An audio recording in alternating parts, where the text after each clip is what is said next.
Well, well, well. Looks like we're back for part two. The name's Game. And let's get back into Bannerlord.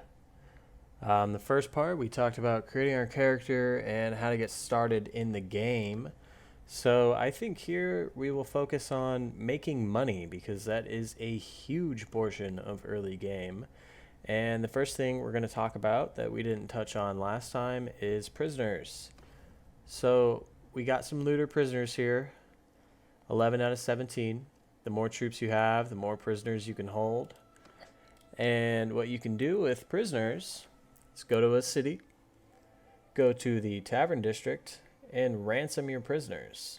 So for as many prisoners as I have, to only be getting 55, it's not a ton. But it adds up over time. And later in the game, there's something you can do differently with prisoners that we will probably touch base on.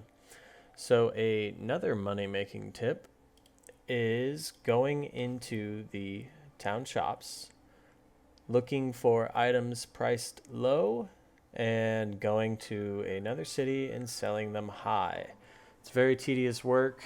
As you can see down there at the bottom of jewelry, it says where you can get it somewhere else for a cheaper price or a more expensive price. However, these are just rumors, and you will have to actually go and find out for yourself if it is selling for that price. So never just buy on instinct.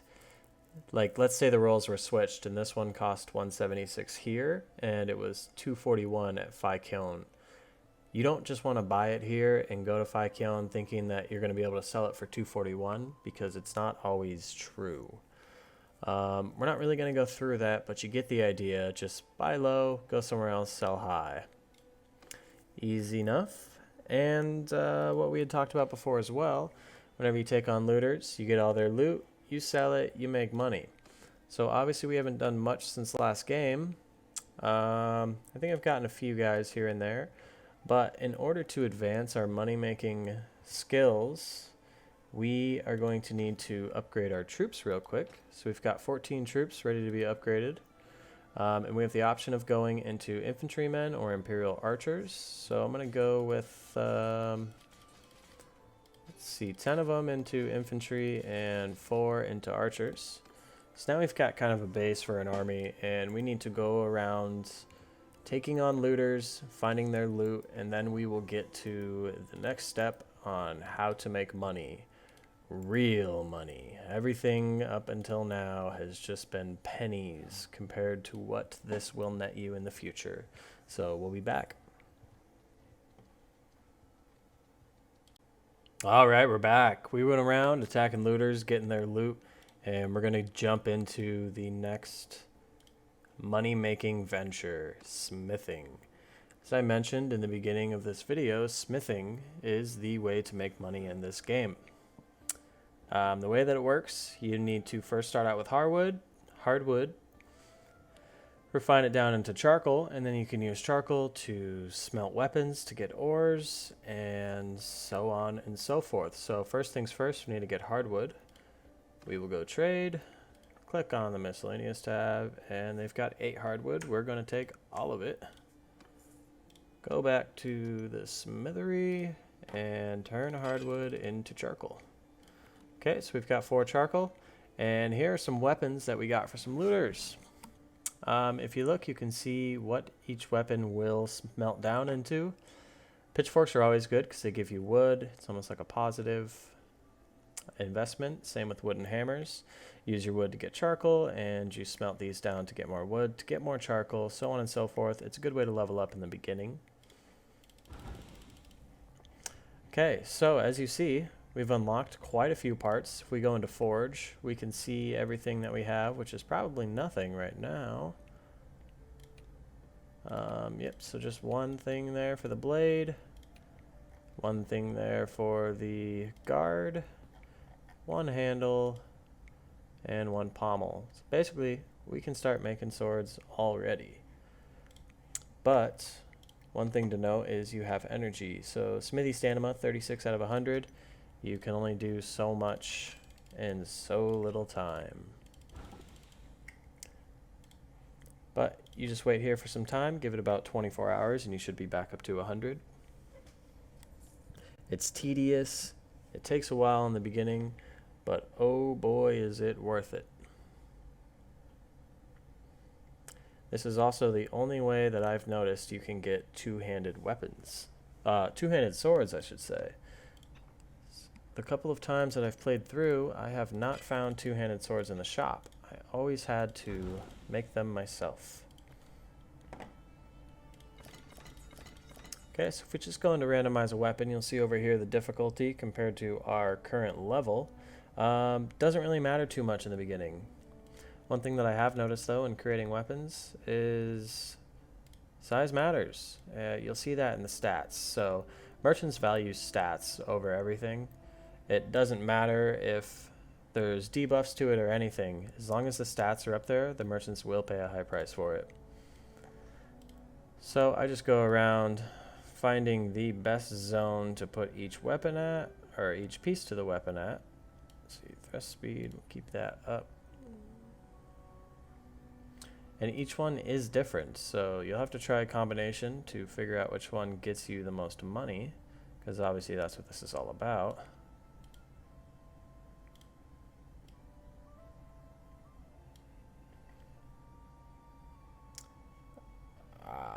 Yep, that's not gonna work. I'll have to stick with this one here. But unfortunately I need charcoal. Okay, now we can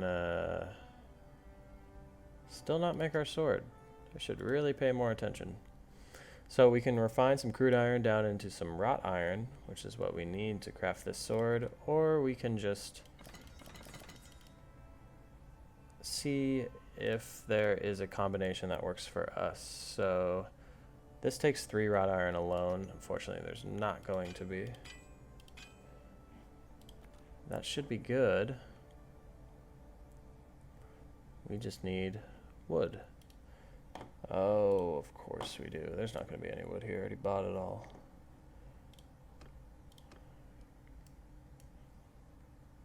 Okay, I had to go to the next town over. They only had 1 piece of wood, but luckily that's all we need. But unfortunately we have to go through and do the stats again. Right there. This isn't quite necessary in the beginning as we're just trying to level up our skill, but if we do want the highest price for the weapon, stats help immensely. Boom, we just crafted a sword and we unlocked a bunch of new parts. Let's go to trade and see how much that sword is worth. 204 dinars. So being that we can barely even sustain 1,000 in our bank, 204 dinars will take us a long way. The only drawback to doing this is the more weapons you craft and sell, the more saturated the market becomes with crafted weapons. So this game works just like a regular economy. When you put stuff in, somebody else needs to take it out or it stays in there. So the more crafted weapons we make and sell them, the more crafted weapons we're going to see for purchase, and the less of the standard weapons we will see. So only do that maybe for a little bit. You can do it quite a bit of times before you start to notice that's all you see, and you can make a great deal of money from it in the meantime. So definitely the most profitable way to get dinars in this game. Alright, so the final way to make money that we are going to talk about, definitely not the last way, is fighting tournaments. You find tournaments by going to cities, checking out the arena, and if you see these 2 options, well, guess what? There's a tournament here. If not, go ahead and enter the arena, talk to the tournament master, and he can tell you where tournaments are being held. So you'll want to join a tournament, and you'll notice it's split off into teams, and those teams funnel down all the way until it's 1v1.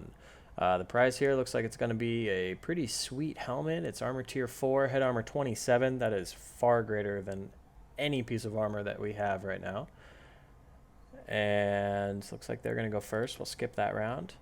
And betting is a great way to make money in this game. So obviously, I only have 222 right now, but if you can see, if I bet 150 and win, we'll make 600. And you can do this for every round fought. I think you can make around 1,800 if you win the tournament. Late game, that's pennies. It's nothing, but right now, that's a huge chunk of money. So let's jump in and see what we can do. Oh, right at our feet. Look at that.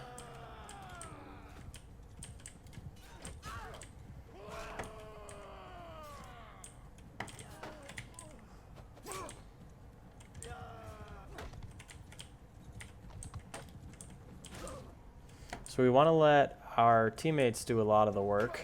We just need to try not to die. See, look at that. He saved our life right there. And it's us 3 versus 1. And that's it. Round's over. If we win the tournament, we just made 600 dinars. Okay, I would bet again, but I don't have enough money, so... Oh, yes, I can bet the rest of what I have.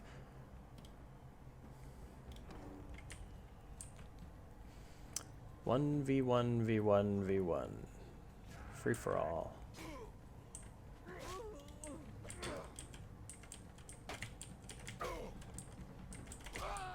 I don't know how that hit me.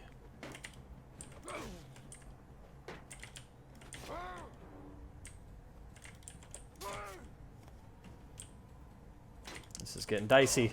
Ooh, got him. Yes, yes, we will join. Watch out for those javelins. Let's let him get up to our guy so our guy can help us out here.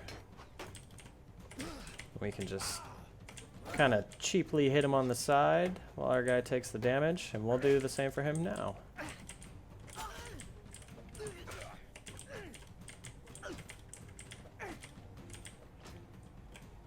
Okay, that leads us into the last round. It's me versus my old teammate.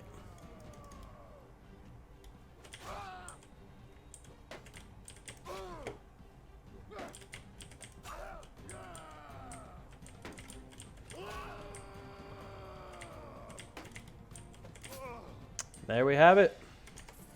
That's it. We won the tournament. We only had 222 going in, and we earned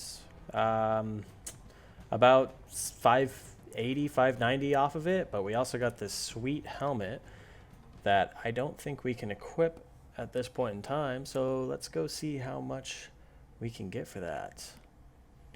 Look at that. That helmet is worth nearly 1,500 dinar.